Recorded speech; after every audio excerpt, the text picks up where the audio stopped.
Bonjour à tous et bienvenue dans ce briefing des marchés du 23 janvier 2020. Avant de commencer, je vous laisse prendre connaissance de l'avertissement légal sur les risques.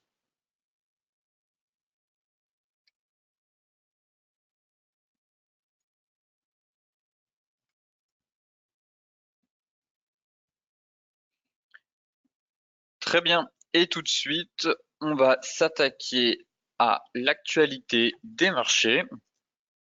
On va commencer avec les bourses européennes qui, elles, ont terminé dans le rouge hier, rattrapées par les inquiétudes sur la propagation du coronavirus chinois et les menaces de Donald Trump sur l'automobile européen. Le bilan de l'épidémie du coronavirus est encore alourdi, passant à 17 morts. Les autorités sanitaires chinoises ont dévoilé mercredi une nouvelle batterie de mesures destinées à contenir la propagation du virus à quelques jours du Nouvel An chinois. Enfin, autre facteur de baisse, eh bien, c'est Donald Trump qui a encore durci le ton sur le commerce avec l'Europe, menaçant d'imposer des droits de douane de 25% sur l'automobile, du moins sur les automobiles importées de l'UE en cas d'absence d'accord. Côté US, eh bien Wall Street a fini en ordre dispersé hier dans un marché porté par les prévisions robustes d'IBM, mais toujours inquiet sur des possibles répercussions de l'épidémie du virus chinois apparu en Chine. Et mardi, justement, les craintes soulevées par l'épidémie du virus avaient fait plonger Wall Street dans le rouge. Les investisseurs sont restés inquiets hier, même s'ils apprécient la réactivité des autorités sanitaires chinoises qui ont décidé de mettre en quarantaine la ville où est apparu le virus. Côté indicateur, la séance a été plutôt maigre. On peut toutefois retenir la hausse des reventes de logements aux États-Unis en décembre qui ont atteint un plus haut d'environ 2 ans. Enfin, aujourd'hui, à partir de 13h45, nous aurons la décision de la BCE sur ces taux. Le marché n'attend pas grand-chose de cette réunion de la BCE. Toutefois, on aura quand même le discours de Christine Lagarde à 14h30. Cela devrait créer un peu de volatilité sur le forex et notamment sur la paire euro-dollar qu'on va derrière analyser par la suite. Mais tout de suite, on va s'intéresser aux indices et au CAC 40. Donc le CAC 40 qui a ouvert en baisse ce matin, là actuellement qui est en train de rattraper, du moins de remonter la baisse en cours. Nous avons toujours notre oblique qui passe par tous les points en haut. Encore une fois, on est venu faire un test dessus ce matin. Voilà, tout simplement. On est venu, on a gapé à la baisse, on est quasiment venu dessus, et là le marché justement reprend. Certes, toujours les inquiétudes qui pèsent justement sur le virus chinois, mais voilà, les acheteurs se montrent présents et l'indice tient toujours malgré les inquiétudes en fait. Voilà, on a pris le marché a pris appui tout simplement sur l'oblique haute qui passe par tous les sommets, et pour le moment ça tient, et tant que ça tient, bah, ça reste toujours haussier. Éventuellement, si on a une cassure de ce niveau pour revenir chercher, je pense, les 5950. Mais pour le moment, voilà, on est un peu prisonnier entre une résistance ici à 6045 points qu'on a du mal à franchir et le support oblique. Alors peut-être que certainement le discours de la BCE est attendu, donc les marchés vont rester calmes, je pense, du moins jusqu'au discours de Christine Lagarde cet après-midi, et peut-être que cela, voilà, va créer un peu de volatilité et le marché trouvera finalement une direction à prendre à partir de 14h30. Concernant le DAX, eh bien, pareil, on est venu hier, on a quand même atteint un plus haut historique, hein, l'indice s'est offert le luxe de quasiment de gaper, mais derrière les vendeurs sont quand même très présents puisqu'on est toujours sur un gros niveau technique. Pareil, on a ouvert à la baisse, mais on est venu voilà chercher notre support à 13 400, à peu près 13 420 points. Pour le moment, le support tient. Là, j'ai l'impression que les acheteurs tentent quand même de venir fermer le gap qui a été laissé ouvert vers les 13 500 points. Et pareil, les marchés vont rester assez attentistes au vu du discours cet après-midi de la BCE.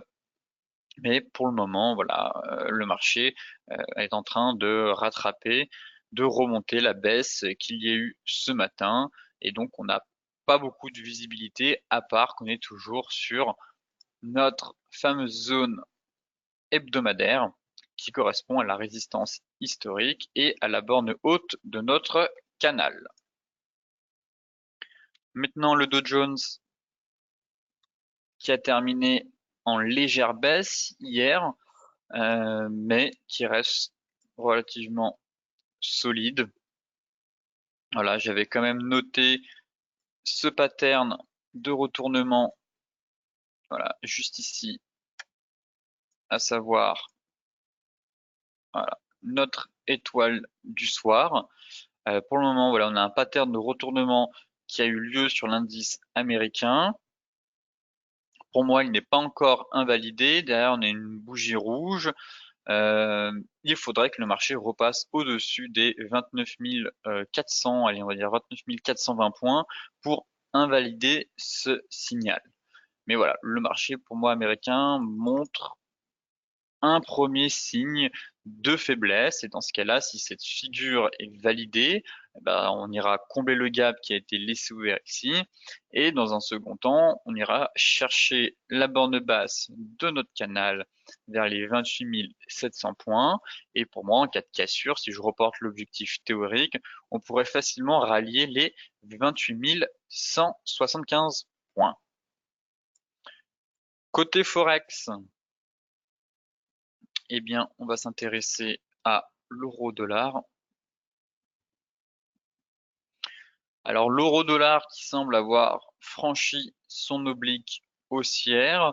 Actuellement, le cours reste toujours sur son support situé, du moins la zone de polarité à 1,1075. Et je pense que cet après-midi, on devrait avoir une direction claire sur la tendance à venir pour les prochaines séances avec la BCE.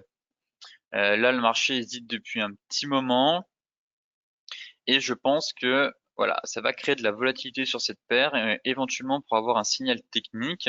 Euh, pour moi, la dynamique de fond reste quand même baissière sur l'euro-dollar.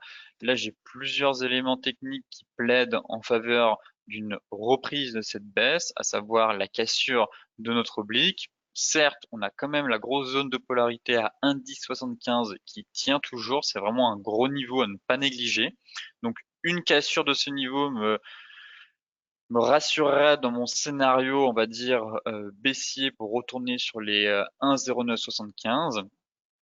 Et enfin, le deuxième élément qui plaide aussi en faveur d'une baisse, c'est cette ETE, tout simplement, cette épaule, tête, épaule,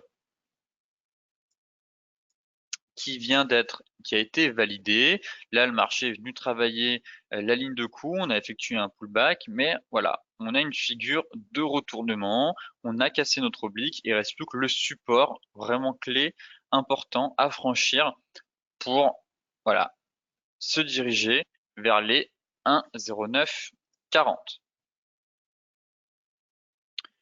Maintenant, le NZD face au CAD.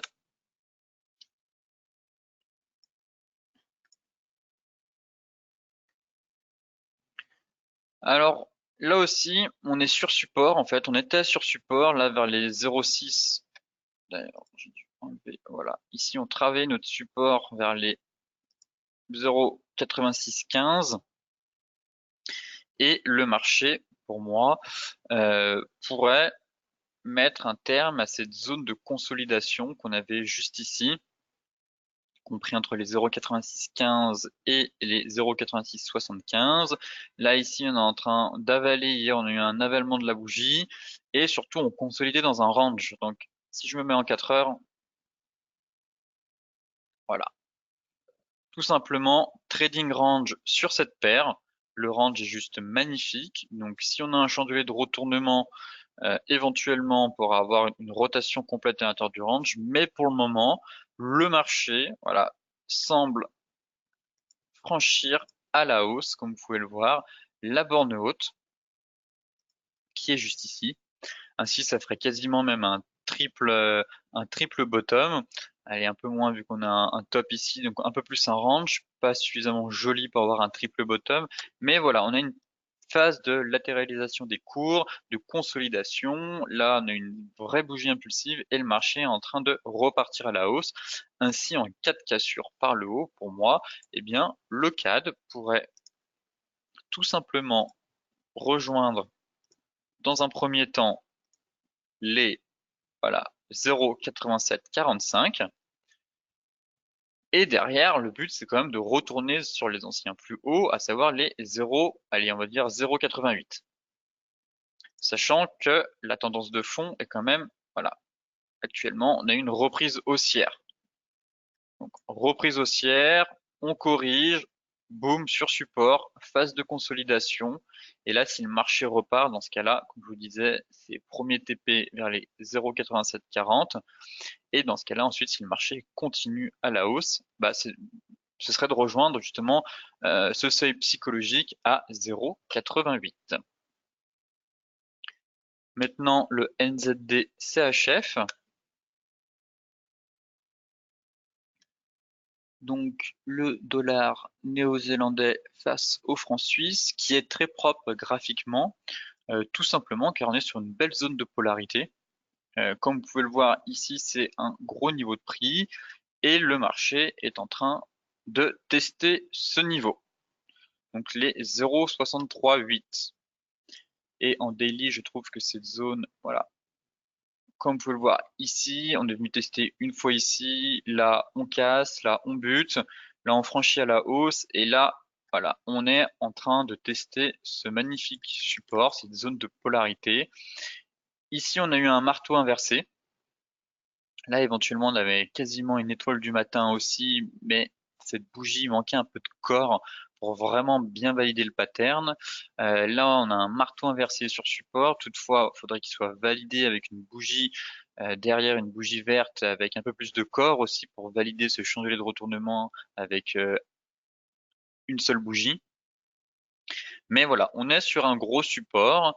Donc voilà, c'est un niveau où le marché pourrait voilà, déclencher un rebond. Donc soit on repart à la hausse, et juste pour savoir, voilà, et ça correspond, vous voyez, quasiment à notre retracement de 50% de notre vague. Donc deux scénarios possibles. Surveiller si le chandelier de retournement va être validé. Dans ce cas-là, on est sur 50% de retracement de notre dernière vague de hausse. Alors si on valide, pour moi, on pourrait repartir au moins en direction des 64, 0,64, 70. Et sinon, si on casse ce support et qu'on enfonce, bah, le premier TP, ce serait de viser justement les 63,30.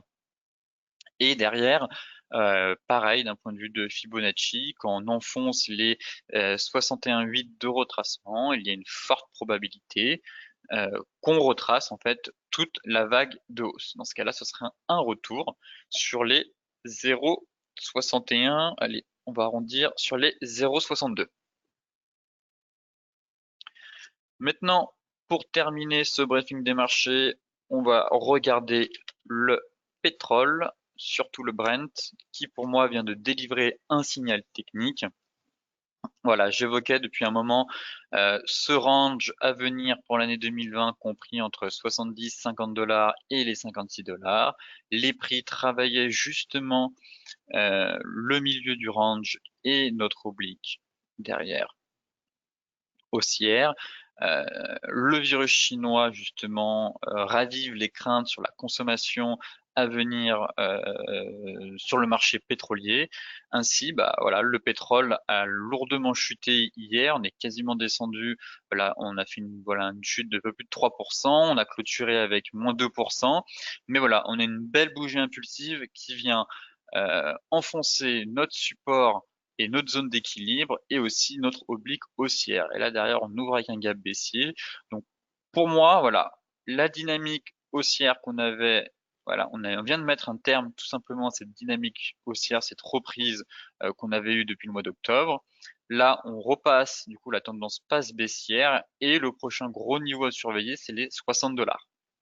Voilà, c'est ce niveau de prix qu'on est venu travailler à de nombreuses reprises. Donc pour moi, là, le pétrole, on pourrait rejoindre les 60 $ dans les prochains jours, surtout si la situation avec le virus chinois ne s'améliore pas et que les investisseurs euh, continuent d'être inquiets à ce sujet. Et enfin, bien sûr, c'est que si on a une rotation complète, dans ce cas-là, bah, c'est retour sur le bas du range à 56 $ et à partir de là, pourquoi pas être à l'affût de chandeliers de retournement pour voilà, faire l'inverse, avoir une rotation vers la borne haute du range. Ce briefing des marchés touche à sa fin. Comme d'habitude, pour celles et ceux qui souhaitent consulter l'article sur notre site DailyFX, je vous mets le lien dans la description de la vidéo. Enfin, petit rappel, sur les chandeliers japonais, il y aura toujours la partie 2, la formation aux chandeliers japonais sur la partie 2, surtout la partie qui va être assez technique, alors qu'on était plus dans un aspect théorique sur la partie 1. Je vous mets aussi le lien pour me rejoindre le 29 janvier à 14 heures. Sur ce, je vous souhaite à toutes et à tous une excellente journée, de très bons trades, et on se retrouve demain matin pour faire un nouveau point sur les marchés.